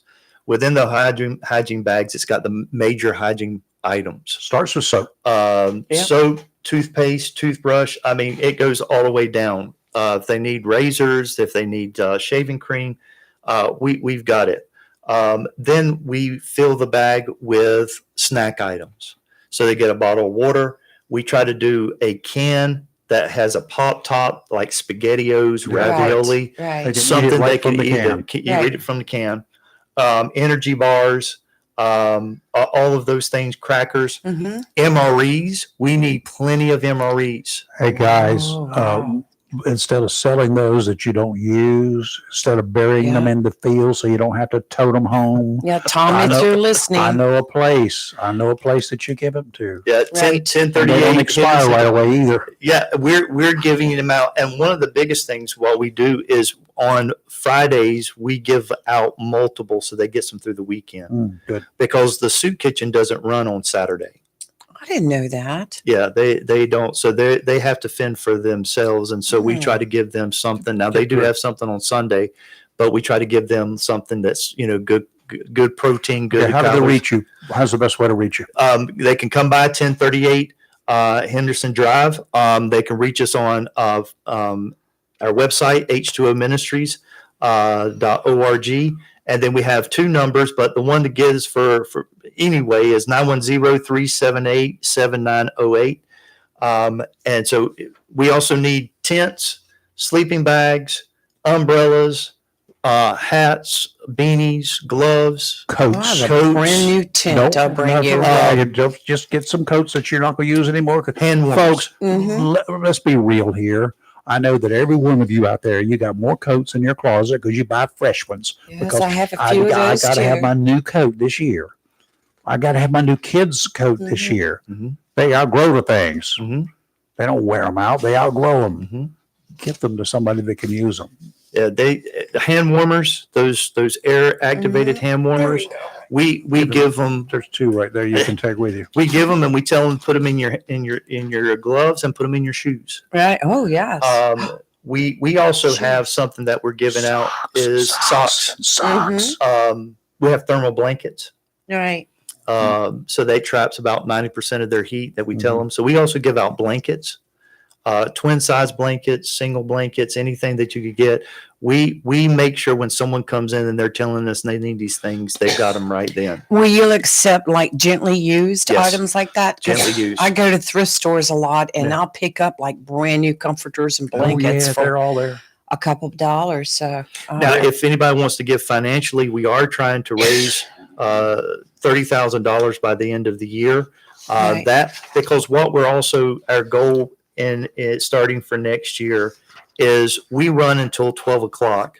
We want to do a full day ministry until 5 o'clock because those that are coming to us from the shelter, they have to be out of the shelter off the property from 6 or 8 to 6 in the evening. right. And we want to be able to do afternoon classes with them Have a and give them place, some yeah. of the thing so that they're out of the elements, but they're also able to get some more resources. So that will help us end the year strong and also begin the year strong. And we are in huge need of a donation of a minivan or a 15-passenger van because we also go and pick up the people at the shelter Goodness and bring them gracious. back. Wow. And we will take them to New Bern for the Social Security office. You at things do like that. everything. This is Um, amazing. And we also will use that to take people to rehabs, to detoxes. So we do not, we're in the midst and we are grateful to an organization that is letting us use a minivan right now. But we are needing a transportation desperately. If we don't get that, then some of what we do is going to stop, and we don't want Well, that. I can for you- keep this. For all the dentists out there, I Right. don't know how or where you get those sample tubes of toothpaste, and all those Oh, I have little a bunch of toothbrushes them. that you give out your clients all the time, who probably don't need them, who may have a stockpile full of them, which most of us, many of us may, brand new ones. If you're getting them for free, I got a place you can give them. Yes. Reach out, 1038 Henderson Drive. We are so appreciative of all. We have great volunteers that teach our classes, that do our coaching. I want to give a shout out to, he's an amazing gentleman that has helped me out, Dan Smith. He's our volunteer coordinator. He has just been a huge help in working forward this. I appreciate Calvary Chapel and allowing us to use their space for free. It just to have all of trying to get the word out, but letting people know that if they can give financially, $5, $10, we need thousands, but we're not asking just individuals to give thousands. Every bit will help. It's all tax deductible. We're coming up on Giving Tuesday. That's right. And so we do have a Facebook page, H2O Ministries Inc., or at H2O Ministries Inc. We just put out a fundraiser there. It's for $10,000. But that all comes into our system that hopefully will grow and eat away at the 30,000. We're individuals, businesses. This with the drugs and alcohol, this is a community, and homelessness. This is a community. This is something that impacts the whole community. It's impacting businesses. It's impacting families. It's impacting churches. It's impacting everything.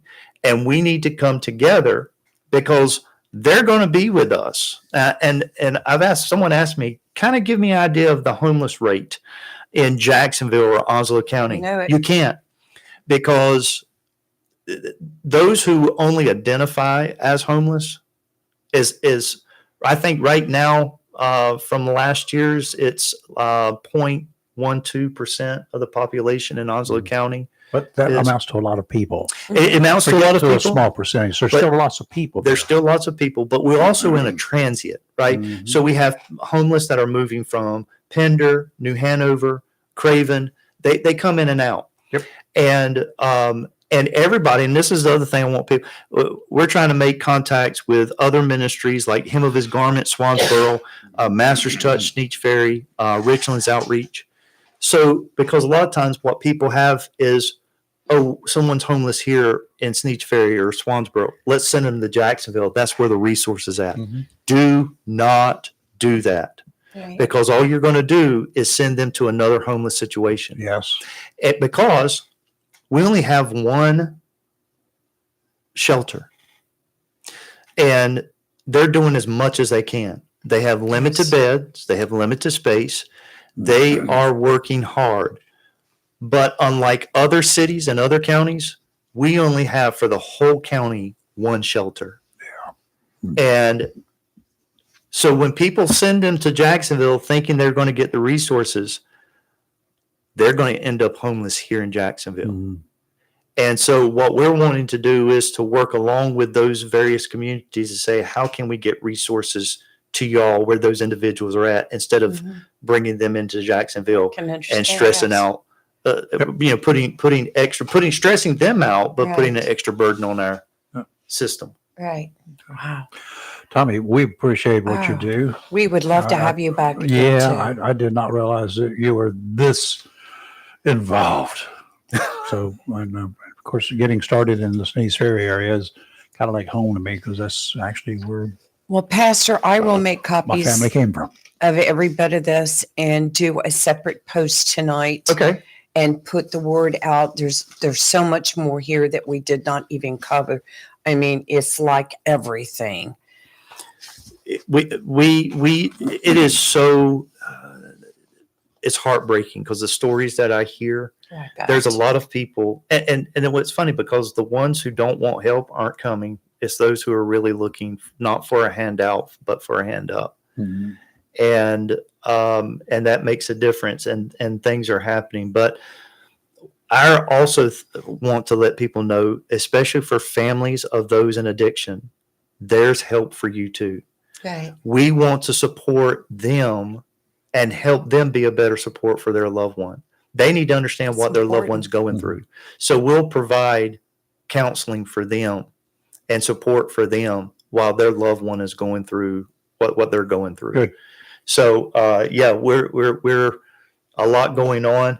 We need volunteers. If anybody would like to volunteer, they can call us, and we have training on Wednesdays that we'll do with them. And yeah, there's so much, but we're privileged. And once again, I want to say thank you for being consistent in what you have done over the years in this community. We try. You've done well, and We might irritate a few people. Most of them are politicians. Well, we have to every now and then. that's doing a well job. Okay.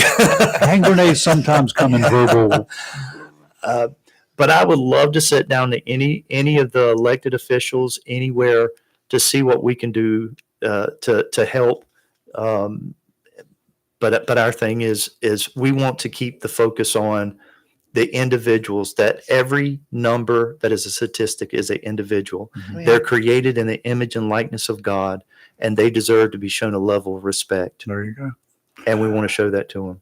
I do appreciate you doing what you do. Wow. Oh, Thank I you. do And you're too. welcome This back. is fabulous. We will stay in touch, but you got to stay in touch too. Yes, definitely. Well, I have your information. I'll scan every bit of this and put this on a separate. I tried to I downloaded what you sent last week, but I couldn't post it because of the format it was in. So I said, well, I'll Just wait. do your own format. But I will scan everything and do that, and we'll get it out there for you. But anything new comes up, do you have any big fundraisers, anything, please let us know. Do you have any will. ideas or whatever that Right. some kind of a program you want to do, some kind of program you want to push that we can get involved in? We'll be glad to do it. And We're I not do have a involved. brand new tent. I'll drop it off over there on Henderson Drive, and a couple other things, that.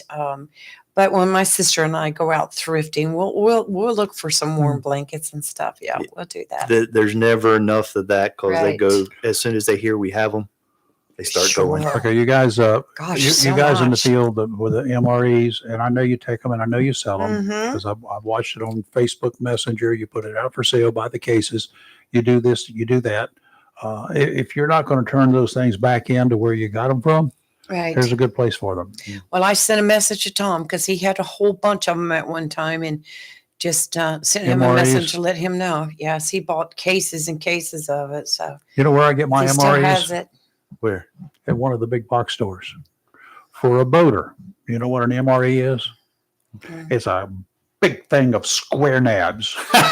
They I was are just gonna say meals. cheese and crackers. They are meals ready to eat. Are they not? And that's what we need, boxes of those, because that's what we want to put in our bags. That would be perfect. Yeah, You can buy them by the box. buy them by the box. Gotta So, make sure I take all But thank this. y'all so much for having me. Oh, thank you. And I just didn't know something like this existed. I know I there's did not, different not around here. organizations to help people, but you're like a one stop. Yeah. You're like everything. Oh, there's so much more. I mean, if someone comes to us and wants to get a bus ticket out of here, Right. we work with outs because they will provide a one, which we just have to See, didn't verify know that they're that. going to Right. another place that is not homeless. They're Right. they're going to actually. So we have to talk to people. Yes, they're coming, or they will help them get to the nearest station close to a rehab. So Danny That's good Ferrucci too. has been wonderful. wow. Really? Yes. See, And- I and wish what- I'd I like known that. about you because I had someone that was really needing a lot of this about a year ago and had to go out of state Mm. to get help. Mhm. So this is good to know. This is good. Yeah. This makes me proud. Keep it up. Keep it Thank up. you so Glad much. to be in Onslow County. Yes. Yes. Bringing hope back to the community. Oh, absolutely. Thank you so much. Tommy, you take care. Be Thank safe. you so God much. bless you. Tell all those yup guys down Wow. there. I said, hey. Sure I've will. got goosies. I mean, really. Those the Yops families down there. Oh my God! I just can't tell you. I can't even name all of them that I bumped into. I am But just so be aware. impressed. I will say that we jokingly say that there's there's one set of yops, but there's two sides, and there's the rich side, and then there's the rest of us. And so Yes. we may not be in full contact with the other side, because I know that they're for, thinking first we're going to ask for money, but So you'll get it. Sneak in and get it. Send an undercover in to get just it. Send an undercover posing as a rich yop in and see what you can get. Hopefully, when the you know how many times I get the question, are you the yops with Yop Road over at Walmart? And I have to say, yes, that's part of my family. If it's a yop and we're connected. Yeah. they'll all have to be connected. All the yops here are Mhm. kind of connected. The Kellums Humphreys and and Mortons. Mortons, they're all connected, but in kind of different ways. They're Right. different families, but they're all united in one link or two. Mm-hmm. The family tree is pretty straight. Yeah. That's similar to the yops. That's just what I mean. Yeah. If you say yop, I say sneeze fair. Oh, I do too. Right. And that one at Four Corners, that yop store that was there. For Yes. So Oh, yes. long. Only Yes. thing I that was missed there. that. You've been there lately, Sneeze Ferry. Yes. Don't you love the traffic now in Sneeze Ferry? Oh, Mm. Who would have ever thought it? Mm. I had a place until Florence. My wife and I had bought a used fifth wheel. We don't travel, we don't pull, we don't camp. But it was located on a place there called the Old Ferry Marina lot. Mhm. And we found it for sale there. The Old Ferry Marina was actually started by my late uncle. He and another guy named Gene Sanderson Mhm. put that together back in the day. Yes. And they had Wow. it was a marina, and then it expanded. They sold it, and it did what it is. My granddaddy, my great grandfather, had the contract of which we have somewhere with the great state of North Carolina, a handwritten contract to pull the ferry across what is now known as Sneed's Ferry. Right. And my granddaddy, my late granddaddy, he was one of those people who pulled that ferry across as a teenager. Wow. They lived in Marines. I'm from Sneed's Ferry. Yeah. Yes. Well, The roots are there. You saw my parents live. I grew up right across from Grant's Oyster House, Okay, I know Wow. where that is. and that we. My in fact, was 2 weeks ago when Had they a had the fire fire. there. Um, How did? Is it okay?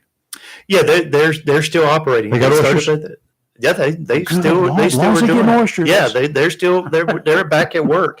But I called my dad and I said, "What's going on? I hear all this stuff going on." And he said, "Oh yeah, Grant's is burning. I'm watching it right here because he could see it, and it was amazing." And I thought, wow, they could probably go ahead and just turn around and have some Oyster seafood. roast right yeah, now. right there. Yeah.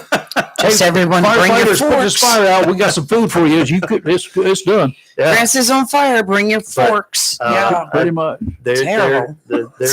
they're still operating, and I think that there's a move to kind of do the rebuilding in that Wonderful. aspect of Wonderful. it. But, All right. just a great another staple of Sneed's Ferry. We got some stories date back to when I was 18 months old in that whole area. So In fact, 18 months. my parents live at the house that was the old dance hall in Sneed's Ferry. oh really? Yes. Oh my gosh. Yes. Yeah, Sneed's Ferry did have a dance hall. Yeah. And my I grandfather don't remember that. played there. But And I will guarantee you that, give me a name, from the Riverview, the waitress, Bernice. Bernice. oh, yes. Bernice, I guarantee you, she was at that dance hall. Yeah. The cement slab that had the generator is Mhm. still on the little island Really? across that they would run electricity over to the dance hall. Really? Yeah. My It's gosh. amazing that Wow. it's still there. But yeah, my parents live in that house. That was the old dance hall. As a kid, when we started diving, my cousin and I, we'd go down that neck of the woods, and we found a rock there where the ferries used to tie up, right across from the downtown Sneeze Ferry.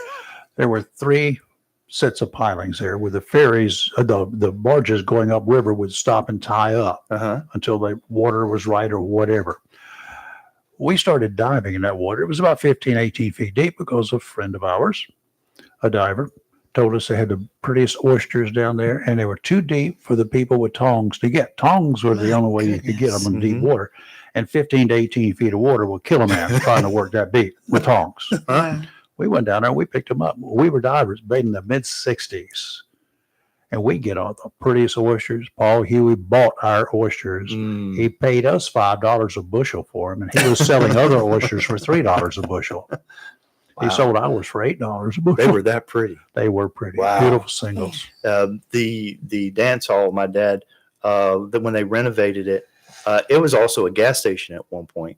Oh, really? And as he was taking stuff down, he found within a wall old cigarette ads.